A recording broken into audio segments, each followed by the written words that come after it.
Welcome back to நம்ம channel. So கொஞ்சம் மனசு தேர்த்திக்கிட்டு செட்டில் ஆகிட்டேன். ஸோ இனிமேட்டு நம்ம ஹாப்பி மட்டும் ஷேர் பண்ணுவோம். ஸோ என்னோடய பர்சனல் லைஃப் வந்து பார்த்திங்கன்னா பிரச்சனை இருக்குதான். ஸோ அவரும் நானும் பேசிக்கிறது இல்லை. எப்படி சொல்கிறது, இப்போதைக்கு நான் தங்குறதுக்கு ஏதாச்சும் இடம் வேணுமேன்னு சொல்லிட்டு வீட்டில் இருக்கேன். ஆனால் அவருக்கு சுத்தமாக என்கிட்ட பேசுறதுக்கு பிடிக்கல. அதனால் சரி, அவர் வெளியே போகிறாரா இல்லை நான் வெளியே போகிறேன்னான்னு எனக்கு தெரியல. ஸோ நடக்கும்போது நடக்கட்டும். இப்போ வந்து நம்மளோட ஹாப்பி மூமெண்ட்டை மட்டும் இப்போதைக்கு ஷேர் பண்ணுறேன். ஏன்னா எனக்கு இன்னும் ஒரு 5 மாதத்துக்கு வந்து கடன் இருக்குன்னு சொல்லியிருந்தேன். அந்த 5 மாதம் வந்து இருந்து கட்டி தானே ஆகணும் அப்படிங்கிற ஒரு ஸ்டேஜ் இருக்குது.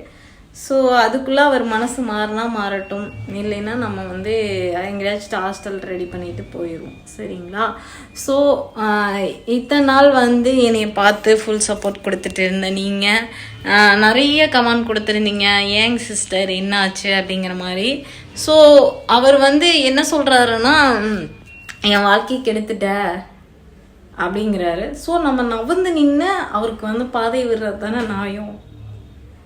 அதை தான் பண்ணணும்னு நினைக்கிறேன். ஸோ நீங்கள் யாரும் தப்பாக நினைக்காதீங்க. இனிமேல் vlog கண்டினியூவாக வரும்.